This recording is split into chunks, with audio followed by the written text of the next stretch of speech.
मैं मुबारक हुसैन और आप देख रहे हैं Shaheen goat farming YouTube channel. मैं उपस्थित हूं आपके समक्ष बकरी पालन के एक शानदार जानकारी के साथ। दोस्तों, बकरी पालन में ठंडी के मौसम में अक्सर बकरियों को देखा जाता है कि बकरियों में पैरालिसिस की शिकायत हो जाती है। पैरालिसिस यानी बकरी को लकवा हो जाना। जब बकरियों को लकवा हो जाता है तो बकरियां अपने दम पे चलने नहीं पाती हैं, उसके पाँव में वो ताकतें नहीं होती हैं जिससे वो आसानी से चल सके। पैरालिसिस आखिर बकरियों को क्यों होती है? पैरालिसिस की बीमारी क्यों होती है? कुछ हमारी गलतियां हैं जिसके वजह से बकरियों में पैरालिसिस होती है। हमारी गलतियां ये है कि हम जिस बाड़े में अपनी बकरियों को रखते हैं, हम कभी उस पर तवज्जो नहीं देते कि हमारे बाड़े किस तरह हैं। तो दोस्तों, मैं बताना चाहता हूँ कि हम जिस बाड़े में बकरियां रखते हैं, ठंडी के मौसम में अक्सर बकरियों के मल-मूत्र ज़्यादा होते हैं, ठंडी की वजह से। और बकरियां जब मल-मूत्र ज़्यादा करती हैं, तो उसी पेशाब की हुई जगह पर बकरियां जब बैठ जाती है, तो उसके सारे जिस्म ठंडे हो जाते हैं। उसके इम्यूनिटी पावर धीरे-धीरे कम होने लगते हैं, उसके टेम्परेचर कम हो जाते हैं। जब टेम्परेचर कम हो जाएँगे, तो बकरियां कुछ दिन के बाद उठने-बैठने में उसे दिक्कत होने लगती है। जब दिक्कत होने लगी, उस वक़्त अगर बकरी पालक ध्यान नहीं देते हैं, तो उसी बकरी को पैरालिसिस की शिकायत हो जाती है। दूसरी गलती ये हम करते हैं कि जब हमारी बकरियाँ कमज़ोर रहती हैं, हम उस पे तवज्जो नहीं देते। तवज्जो नहीं देते, हम उसे दाना मिश्रण सही से नहीं खिलाते हैं। दाना मिश्रण न देने की वजह से हमारी बकरियों में वो गर्मी नहीं शरीर में उसके रहते हैं, जिसके कारण वो बकरियों को पैरालिसिस से लड़ने की क्षमता हो।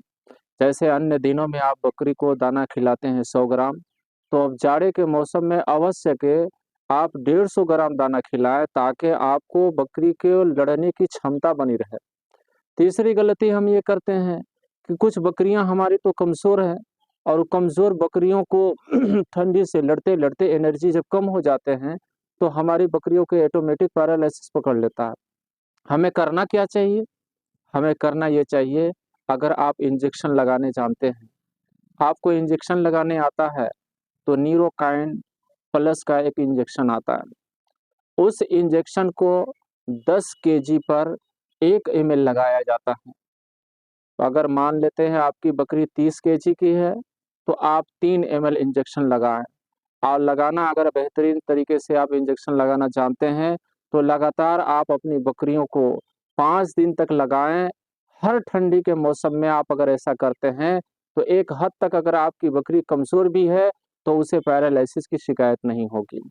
आप अगर इंजेक्शन लगाना नहीं जानते, तो आप न्यूरोकाइन प्लस का सिरप भी आता है।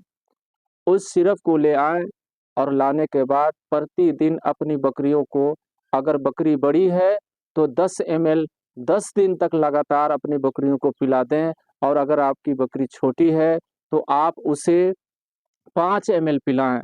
अगर आप ऐसा करते हैं तो आपकी बकरी को पैरालिसिस की शिकायत नहीं हो सकती। और अगर जैसे आप अपनी बकरियों को बाड़े में रखते हैं और ठंड लगने की शिकायत होती है कि हमारी बकरियों को ठंड लगती है, मेरे पास इतना इंतज़ाम नहीं है कि हम धूप ठंडी से लड़ने के लिए अपनी बकरियों का इंतज़ाम करें। तो मैं दोस्तों भाई आपको बताता हूँ, एकोनाइट एक होम्योपैथी की दवा आती है। इस दवा को आप हर ठंडी के मौसम में हर बकरियों को, छोटी बकरी है 1 बूँद, 2 बूँद, और बड़ी बकरी है तो 2 से 3 बूँद, हफ्ते में 2 दिन आप अपनी बकरियों को अगर देते हैं, तो आपकी बकरियों को ठंडी लगने के चांस कम होंगे। और जब बकरियों को ठंडी नहीं लगेगी, तो आपकी बकरियों को पैरालिसिस की शिकायत भी नहीं होगी। और अगर मान लेते हैं आपकी बकरियों को अपनी हिफाज़त में रखने के बावजूद भी आपकी बकरियाँ को पैरालिसिस की शिकायत हो रही है, तो आपको घबराने की ज़रूरत नहीं है। आप इन्हीं दवा को अपनी बकरियों को जब आप लगाएँगे, न्यूरोकाइन प्लस का इंजेक्शन आप अपनी बकरियों को लगाएँगे, तो आपकी बकरियाँ इसी दवाई से, और न्यूरोकाइन प्लस का सिरप जो है, इस सिरप को पिलाएँगे, तो इसी सिरप से आपकी बकरी ठीक हो सकती है। लेकिन हमें बीमारी आने नहीं देना है, बीमारी आने से पहले हम अपनी बकरियों को सुरक्षित करना है।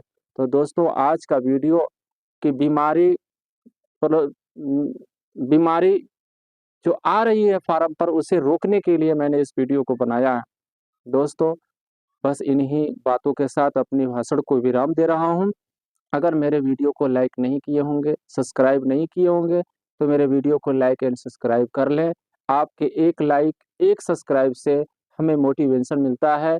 तब तक के लिए मिलते हैं दोस्तों नेक्स्ट वीडियो में। Thank you.